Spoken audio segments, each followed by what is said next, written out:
Centre Père Michel ɲɛmaaw ka jɔrɔna ko dɔ ye ka baarakɛla jolenw sɔrɔ entreprise kɔnɔna la. O hukumu de kɔnɔna la a bɛ ɲini ka san kelen bɔɲɔgɔnko bɔ Somika b'a ka baarakɛlaw bila ka taa baaradege la Centre Père Michel la. Baaradege minnu bɛ tali kɛ électricité, mécanique auto, menuiserie fo ka taa se soudure ma. Nin ye a jɛkulu sabanan ye minnu bɛna baaradege la Centre Père Michel la. I b'a ye k'a fɔ ko nimisiwasaba de sɔrɔla baara in kɔnɔna la. Charles Dugnon, le directeur des ressources humaines de la mine d'or de Kalana. Depuis formation et daminɛna depuis le 10 janvier 2022 kana se bi la vraiment nisɔndiya de don parce que formation métier de don mun ye menuiserie, soudure ani mécanique auto ni électricité. Donc an ye formation kunfɔlɔ min ye filanan mun ye olu yɛrɛ bɛ siti kan ka ban vraiment an ye mun ye formation ɲɛna an bɛ sabanan in fana ni Ala sɔnna a ma an bɛna olu fana bila ka taa u ka corps de métier la u ye mun kalan an bɛ se ka mun fɔ o kɔnɔna na vraiment formation in ɲɛna an ka mɔgɔw fana u ye timinadiya mun kɛ kalo saba in kɔnɔ ka bɔ i ka denbaya la ka na yan kalo saba u ma taa siti kan u m'u ka denbaya ye ka formation kɛ discipline kɔnɔ vraiment o ye nisɔndiyaba de y'an bolo comme a b'a dɔn projet bɛ jɔlen don fɔlɔ donc yan'a ka daminɛ an b'a u préparer employabilité la pendant la phase construction et la phase production donc an bɛ duwawu de kɛ walasa n'u seginna foyi mun sɔrɔ cogo min ala k'u ɲuman segi te siti kan an bɛ o duwawu kɛ les apprenants ont été très assidus Père Michel fana formation kɛla an y'a ye fana ils sont très professionnels u ka formation taabolo la an yɛrɛ ni ala sɔnna ma don nataw la an Père Michel kan ka partenariat dɔ k'an ni ɲɔgɔn cɛ walasa ka formation siɲɛ wɛrɛ walasa ka nɔgɔya an bolo vraiment an ka n'u ka baara a ɲɛna yɛrɛ de an b'u féliciter. Abdoulaye Sidibé ne ye Somika secrétaire général ye. Ok nisɔndiya min bɛ ne la bi ni n ko n b'a fɔ bi n tɛ se k'a fɔ ka s'a dan na parce que formation min kɛra nin vraiment anw yɛrɛ de ka laɲini kɛra nin ye ka an former pour que baara kura min bɛ nalen an ka se k'an yɛrɛ sɔrɔ a kɔnɔ cogo min na nɔgɔya la parce que n'a fɔra ko baara bɛ ka kurakuraya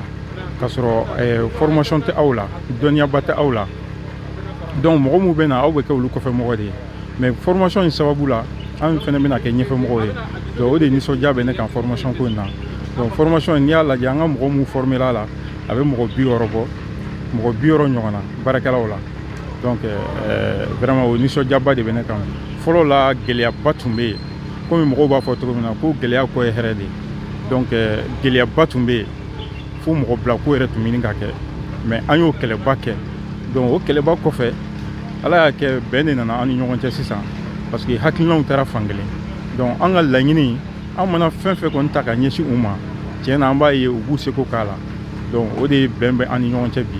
tiɲɛ na an kɔni bɛ yɔrɔ min na bi an tɛ se k'a fɔ n ko fɛnkɛ mais tiɲɛ na mun kɛra ni mɔgɔ ye ɲuman kɛ i b'a fɔ quoi o de y'an bila bi tiɲɛ na k'a fɔ bi vraiment an n'an ka société ni ɲɔgɔn cɛ bɛn de b'an ni ɲɔgɔn cɛ donc problème ti ban o ye adamadenya yɛrɛ taabolo ye mais ni problème nana a bɛ se ka surmonter cogo jumɛn na donc o bɛnkan de b'anw ni ɲɔgɔn cɛ quoi. Ne yɛrɛ ye Yakuba Fɔnba ye alors an nana yan de kalan de kama for centre formation na yan centre Père Michel la yan vraiment an bɛ se ka fɛn min kɔni fɔ o de ye ka foli ta n'olu kɛ u la parce que u ye an mago bɛ fɛn o fɛn na u y'u seko k'an y'a bɛɛ la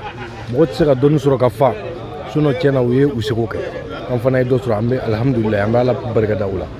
société de a ka musaka bɔ ka don a la pour que an ka se ka nin baara in kɛ ni ala n'a kɛra sɔnna ma a dɔnni min sɔrɔla an bolo an ye fitini min sɔrɔ an b'o waleya pour que société ka bɔ o numa fana. Tɔgɔ ye Valérie Dako ne ye Centre Père Michel directeur des études de kalan koɲɛ bɛ ne de ka bolo kan n'i ye kalan boloda maa ye i b'a daminɛ yɔrɔ dɔ la ka taa laban yɔrɔ dɔ la ayiwa u nadon ani bi an bɛ don min na ko bi u ta don o cɛ k'a jan ka tugu u ye dɔnniya sɔrɔ u kan ka kalan kɛ hukumu min kɔnɔ ayiwa hukumu kun ka ca dɔw tun ye mécanicien ye dɔw tun ye soudeli jate ye ayiwa o ye nin vague min tun bɛ yen sisan nin waati in na n'o tɛ an ye courant mɔgɔw fana ka baara kɛ ka tɛmɛ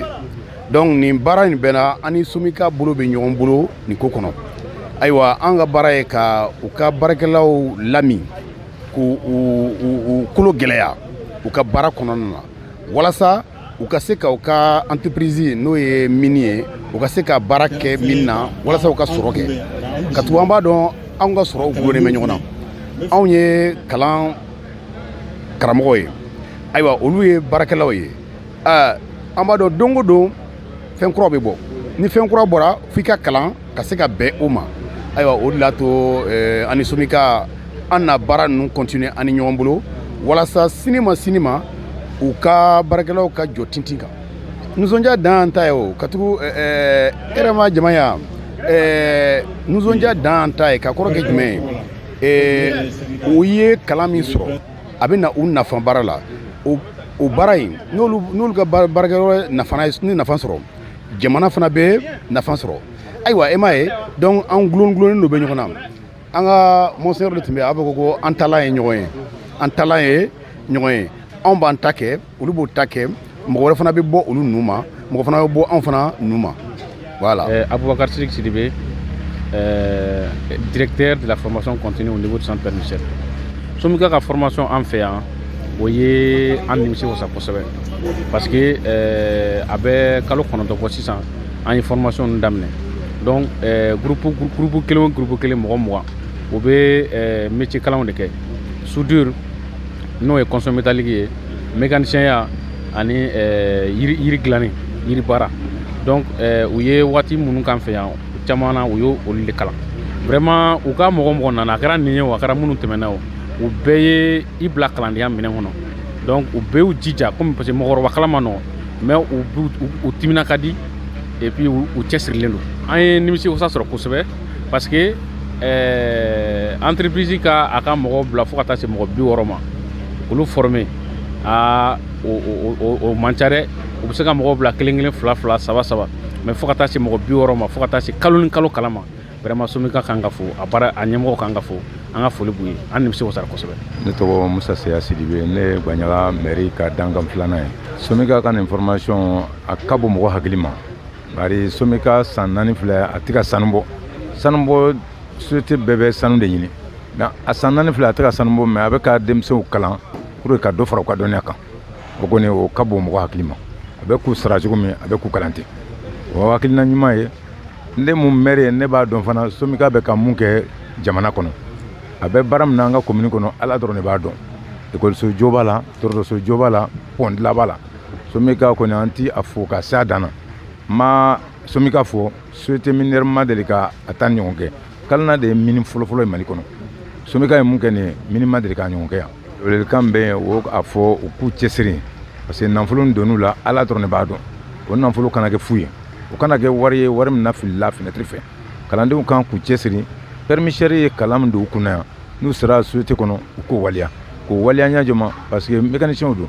mobili ka tiɲɛ e ka dɛsɛ k'o dilan o kɔni o fɛn ye o bɛ bonya mɔgɔ hakili ma an b'a f'u ye kalan min dir'u ma yan mɔgɔ bɛ kalan dɔɔni bɛ d'i ma mais i yɛrɛ b'a tɔ dafa u k'u cɛsiri pour que dɔnniya fitinin don u kunna yan o ka se ka kɛ belebele u yɛrɛ bolo don n'a nataw la n b'o de f'u ye ok merci.